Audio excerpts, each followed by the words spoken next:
नमस्कार दोस्तों, मैं हूं अजीत कुमार। आप देख रहे हैं ड्रीम टेक एजुकेशन। आज हम लोग रिस्पायरेशन चैप्टर, जो कि लाइफ प्रोसेस का एक सब यूनिट है, इसका रिवीजन करेंगे। इस रिवीजन में हम लोग समझने का कोशिश करेंगे कि जो अब तो बहुत कम दिन बचा है हमारे एमसीक्यूज क्वेश्चन का, है ना, जो एमसीक्यूज का टर्म 1 होना है। इस वीडियो में हम टर्म 1 में जो ऑब्जेक्टिव्स क्वेश्चन आने वाले हैं उसी को मेनली तौर से हम लोग लिए हैं, है ना। तो हमारा ये जो आज का जो वीडियो है, इसमें हम लोग कॉमनली ये देखने का कोशिश करेंगे कि किस तरीके से हम लोग ज़्यादा से ज़्यादा एमसीक्यूज को सॉल्व कर पाएंगे, जो कि रिस्पायरेशन वाले चैप्टर का होगा। तो चलिए शुरू करते हैं आज का वीडियो। सबसे पहले एक टर्म है जिसको हमें पढ़ना है, ब्रीदिंग।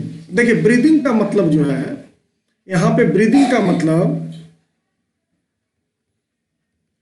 का मतलब दो टर्म से है। पहला तो है इनहेलेशन, है ना। इनहेलेशन का मतलब होता है ऑक्सीजन को अंदर करना, यानी कि आप कह सकते हैं कि यहाँ पे जो एयर है सर, एयर के अगर कंपोजिशन की अगर हम बात करें, है ना, अगर हम लोग एयर के कंपोजिशन की बात करें तो इसमें मैक्सिमम अमाउंट में होता है नाइट्रोजन, दूसरा जो है वो है ऑक्सीजन, और तीसरा बात करेंगे तो ये हो जाएगा क्या, CO2, है ना। तो एयर को हम लोग इनहेल करेंगे और जो CO2 फॉर्म होता है ना, उसको हम लोग क्या करेंगे, बाहर करेंगे। ऑक्सीजन को अंदर लेंगे और CO2 को बाहर करेंगे। यानी वैसा एयर जिसमें CO2 से ज़्यादा ऑक्सीजन है उसको हम लोग अंदर की ओर लेते हैं, इसको हम लोग कहते हैं इनहेलेशन, है ना, इसको कहते हैं इनहेलेशन। और वैसा एयर जिसमें CO2 ज़्यादा हो O2 के अपेक्षा, तो उसको हम लोग क्या करते हैं, बाहर करते हैं, इसको हम लोग कहते हैं एक्सहेलेशन, है ना, इसको हम लोग कहते हैं एक्सहेलेशन। तो ब्रीदिंग क्या है, मेनली जो है वो एक्सचेंज ऑफ गैसेस है ना। ब्रीदिंग को अगर कॉमनली भाषा में लिखा जाए तो हम लोग क्या लिखेंगे, एक्सचेंज ऑफ गैसेस, है ना। ये गैसेस का एक्सचेंज है, सिर्फ ऑक्सीजन को लेना है और CO2 को बाहर कर देना है। आगे बढ़ते हैं। अब आता है रिस्पायरेशन। रिस्पायरेशन की अगर हम बात करें तो रिस्पायरेशन जो है सर, वो दो चीज़ों का कॉम्बिनेशन है। अगर हम लोग रिस्पायरेशन की बात करते हैं, है ना, अगर रिस्पायरेशन की बात करेंगे तो इसमें क्या होगा, इंस्पायरेशन, है ना, इंस्पायरेशन प्लस एक्सपायरेशन, है ना। और यहाँ पे रिस्पायरेशन को हम लोग इस तरीके से भी समझ सकते हैं कि इसको हम लोग सेलुलर रिस्पायरेशन कहेंगे, है ना, सेलुलर रिस्पायरेशन। वहाँ पे हम क्या देख रहे थे ब्रीदिंग में, कि सिर्फ ऑक्सीजन को ले रहे थे सर, है ना, ऑक्सीजन को ले रहे थे और CO2 को बाहर कर रहे थे। लेकिन रिस्पायरेशन में हमें ये भी समझना है कि ये CO2 किस फॉर्म में बनता है। यानी कि रिस्पायरेशन जो है एक केमिकल प्रोसेस है जो लिविंग ऑर्गेनिज्म जो होता है उसके शरीर में होता है। दो भागों में बांटते हैं रिस्पायरेशन को, पहले को कहते हैं इंस्पायरेशन और दूसरे को कहते हैं एक्सपायरेशन। यानी इंस्पायरेशन होने में आपको 2 सेकंड लगते हैं, जबकि एक्सपायरेशन होने में 3 सेकंड लगता है।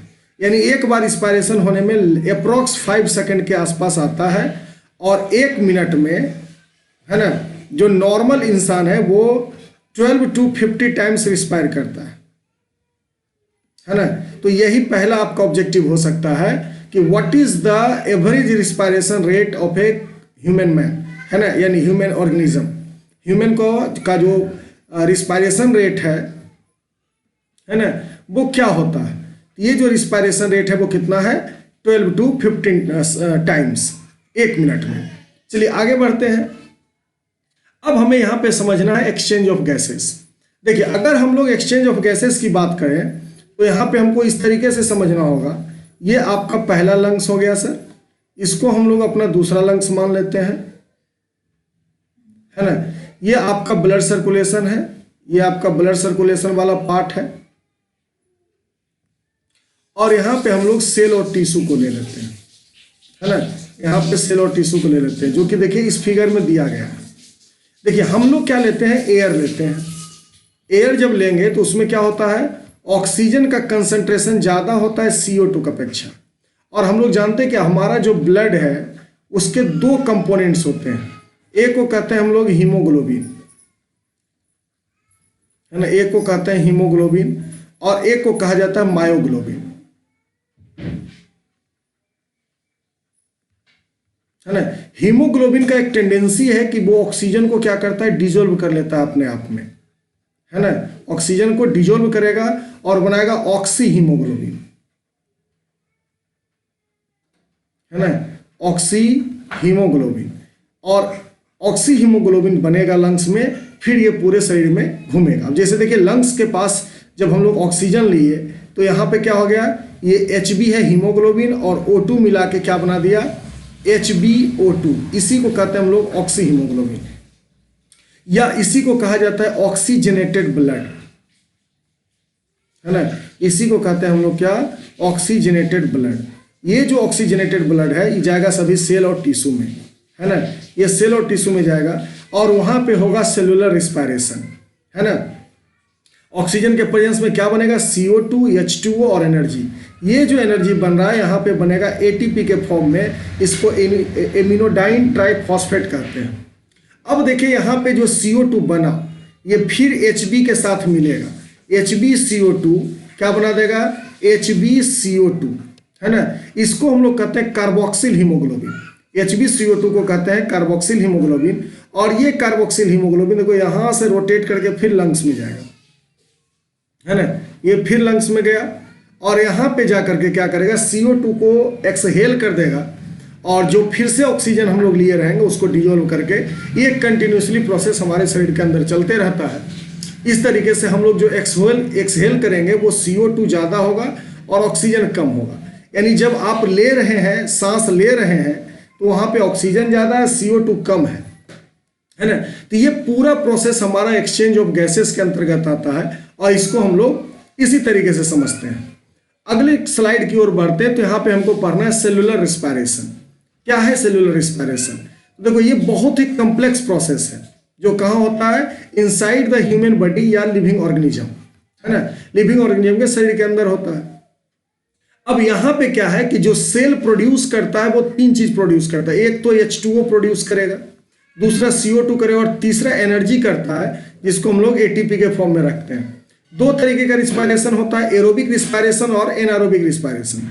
जब आपका प्रेजेंस ऑफ ऑक्सीजन हो, है ना, जब रिस्पायरेशन प्रेजेंस ऑफ ऑक्सीजन के साथ हो रहा हो, और जब लैक ऑफ ऑक्सीजन हो, है ना, लैक ऑफ ऑक्सीजन हो या फिर अब्सेंस ऑफ ऑक्सीजन हो, है ना, तो ऐसे को हम लोग कहते हैं एनारोबिक रिस्पायरेशन। चलिए सबसे पहले डिस्कस करेंगे एरोबिक रिस्पायरेशन को। अगर हम लोग एरोबिक रिस्पायरेशन की बात करते हैं तो यहां पे क्या देखने को मिलता है कि ये प्रेजेंस ऑफ ऑक्सीजन में रिस्पायरेशन हो रहा है सर, इसलिए हम लोग इसको एरोबिक रिस्पायरेशन कहेंगे। अब देखिए यहां पे होता क्या है, ये है ग्लूकोज, है ना, ये क्या है, ग्लूकोज। अगर हम इसके फॉर्मूला को डिस्क्राइब करें, देखो इस तरीके का होगा ग्लूकोज। ये सभी सिंगल बॉन्ड से जुड़े होंगे और आप लोग जानते हैं कि कार्बन जो होता है वो टेट्रावैलेंस होता है, 4 बॉन्ड बनाएगा, तो इसको हम लोग एक पर H एक पर OH डाल देंगे।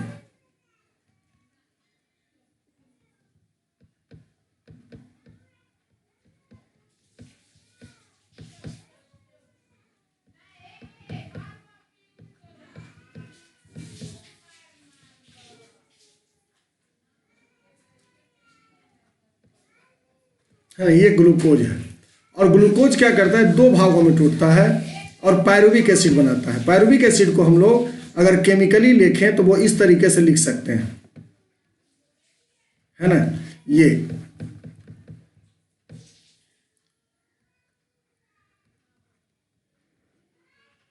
इस तरीके से। तो क्या पता चल रहा है सर कि जो लार्ज मॉलिक्यूल्स ग्लूकोज का है, यानी कि C6 मॉलिक्यूल्स कन्वर्ट हो रहा है C3 मॉलिक्यूल्स में, है ना, तो इसी को हम लोग कहते हैं ग्लाइकोलिसिस। क्या है, the breaking down of complex molecules of glucose into simplest molecules of pyruvic acid is known as glycolysis, है ना, इसी को हम लोग ग्लाइकोलिसिस कहते हैं। आगे बढ़ते हैं, अब हमको पढ़ना है कर्व साइकिल। ये कर्व साइकिल क्या है, देखो ग्लाइकोलिसिस का काम जो है वो माइटोकॉन्ड्रिया में होता है, और जब माइटोकॉन्ड्रिया में होता है तो वो बनाता है क्या, पायरुविक एसिड। ग्लाइकोलिसिस के दरमियान में जो बन रहा था वो माइटोकॉन्ड्रिया के अंदर बनता है, और इसमें क्या है कि एनिमल का जो ग्लूकोज है वो कंप्लीटली ऑक्सीडाइज होगा और बनाएगा CO2 और एनर्जी, है ना। तो इसको हम लोग कहते हैं क्या, कर्व साइकिल, इसको कहते हैं कर्व साइकिल। आगे बात करते हैं, कॉमनली ये साइकिल यूकैरियोटिक सेल टाइप में होगा, है ना। सेल जो होता है वो दो तरीके का होता है, एक होता है प्रोकैरियोटिक, एक होता है यूकैरियोटिक। तो यहां से भी ऑब्जेक्टिव पूछा जा सकता है आपका, है ना, इस पॉइंट से भी ऑब्जेक्टिव लिया जा सकता है कि जो कर्व साइकिल होता है वो किस टाइप के सेल में होता है, तो वो कॉमनली यूकैरियोटिक सेल में होगा, है ना। और वैसे ऑर्गेनिज्म जो एरोबिक रिस्पायरेशन करते हैं उसको हम लोग कहते हैं एरोब्स, है ना, उसको क्या कहते हैं, एरोब्स कहते हैं। अब आता है एनारोबिक रिस्पायरेशन। एनारोबिक रिस्पायरेशन में दो चीजें होंगी, या तो अब्सेंस होगा या लैक ऑफ ऑक्सीजन होगा, या तो जितनी जरूरत है ऑक्सीजन की उतनी नहीं रहेगी या कंप्लीटली नहीं होगा। ऐसे स्थिति में क्या होगा जी, जब अब्सेंस ऑफ ऑक्सीजन हो या लैक ऑफ ऑक्सीजन हो तो ऐसे में लैक्टिक एसिड एनिमल में और इथाइल अल्कोहल प्लांट में बनते हैं, है ना। तो एनारोबिक रिस्पायरेशन अगर प्लांट में हो रहा हो तो उसको फ्रेगमेंटेशन कहते हैं, और एनारोबिक रिस्पायरेशन अगर एनिमल में हो रहा है तो उसको मसल्स क्रम्प कहते हैं। ये मसल्स क्रम्प जो है ना, वो एक एसिड के कारण रिस्पॉन्सिबल होता है। आप लोग का होमवर्क ये आपका आपको कमेंट में लिखना है ना, कमेंट में लिखना है कि किस एसिड के कारण मसल्स क्रम्प होता है। ठीक, चलिए आगे हम लोग बढ़ते हैं। अब देखिए ये पूरा पिक्चर को हम लोग समझेंगे। यहाँ पे देखिए सबसे पहले ये ग्लूकोज है ना। ग्लूकोज किस में टूटा जी, पायरुविक एसिड में। अगर नो ऑक्सीजन है, ऑक्सीजन नहीं है सर, तो वहां पे इथेनॉल और लैक्टिक एसिड बनेगा, है ना। इथेनॉल और लैक्टिक एसिड, लैक्टिक एसिड के कारण ही मसल्स क्रम्प होता है, और इथेनॉल के फॉर्मेशन के कारण उसको हम लोग क्या कहते हैं, फ्रेगमेंटेशन कहते हैं। दूसरा, अगर एरोबिक रिस्पायरेशन हो रहा है और ऑक्सीजन है तो वहां पे माइटोकॉन्ड्रिया में जो देखो ये लाल पार्ट दिख रहा है, इसी को कहते हैं हम लोग मैट्रिक्स, है ना, इसी को कहा जाता है मैट्रिक्स। और यहाँ पे ऑक्सीडाइजेशन होगा और यहाँ से 30 से 32 एटीपी फॉर्म होगा, है ना, 30 से 32 एटीपी फॉर्म होगा। तो इस तरीके से हम लोग समझ सकते हैं कि रिस्पायरेशन में क्या है, ग्लूकोज है सर, ग्लाइकोलिसिस हुआ, ये पायरुविक एसिड बना, पायरुविक एसिड के बाद अगर कर्व साइकिल हो रहा हो तो वहां पे माइटोकॉन्ड्रिया में ये चीजें होगी, और माइटोकॉन्ड्रिया में होकर के क्या बनाएगा, H2O, CO2 और एनर्जी। और ये जो एनर्जी है ये कितना होगा, 32 एटीपी के आसपास होगा, 30 से 32 एटीपी। जबकि अगर हम लोग एनारोबिक रिस्पायरेशन की बात करें, है ना, तो वहां पे क्या होगा, इथेनॉल बनेगा, लैक्टिक एसिड बनेगा, और इस प्रोसेस को हम लोग फ्रेगमेंटेशन कहेंगे। जबकि लैक्टिक एसिड के बनने के प्रोसेस को क्या कहते हैं, मसल्स क्रम्प कहते हैं, और यहाँ पे 2 एटीपी का फॉर्मेशन होगा। नेक्स्ट बात करते हैं रिस्पायरेशन इन यूनिसेलुलर ऑर्गेनिज्म। यूनिसेलुलर उसको कहा जाता है जो सिंगल सेल के बने होते हैं, है ना, सिंगल सेल के बने होते हैं, और ये कॉमनली सिंपल ऑर्गेनिज्म होंगे, है ना, सिंपल ऑर्गेनिज्म। अब देखिए सबसे पहले हमको पढ़ना है अमीबा। अमीबा में ये जो पार्ट है इसको हम लोग कहते हैं सीडोपोडिया, है ना, इसको कहा जाता है सीडोपोडिया। ये आपका न्यूक्लियस है, ये है सेल मेम्ब्रेन, है ना। अब चलिए इसके जो आउटर पार्ट होता है सर, अमीबा का ये जो आउटर पार्ट देख रहे हो, है ना, जहां पे आपको दिख रहा है सीडोपोडिया, वो कॉमनली मॉइस्ट होता है ना। और आपको पता है कि ये क्या है, सेल मेम्ब्रेन का एग्जांपल है, इसीलिए ये क्या होगा, सेलेक्टिवली परमिएबल होगा, है ना, सेलेक्टिवली परमिएबल होगा, और यहां से डिफ्यूजन का प्रोसेस होगा। देखो 3 चीज को याद रखिए, जब भी सेल मेम्ब्रेन से डायरेक्टली कांटेक्ट में गैसियस आ रहा हो, है ना, अगर गैस आ रहा हो तो उसको कहते हैं ऑस्मोसिस,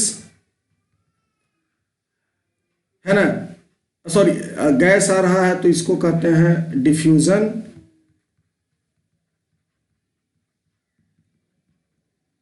जब लिक्विड आ रहा हो तो इसको कहते हैं ऑस्मोसिस, और जब सॉलिड आ रहा हो तो इसको कहते हैं फेगोसाइटोसिस, है ना।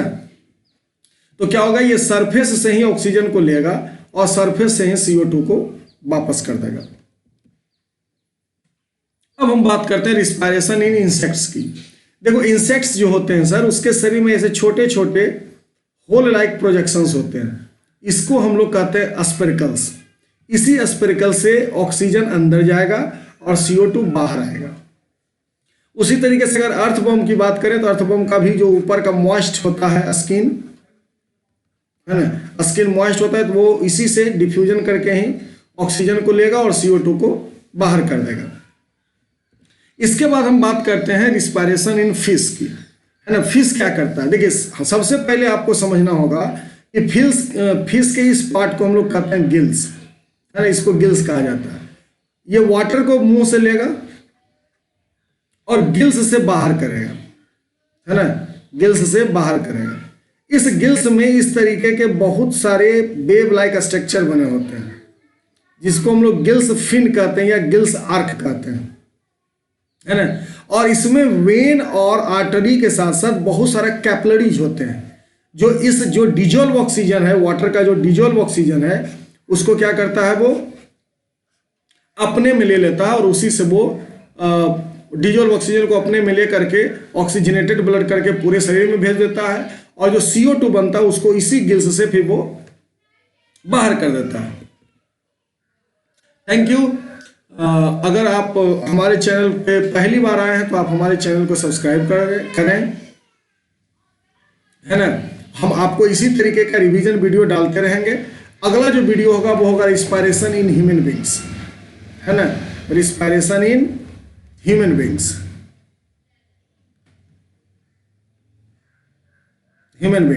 उससे भी बहुत सारे क्वेश्चंस पूछे जाते हैं। मैं हूं अजीत कुमार, साइन आउट।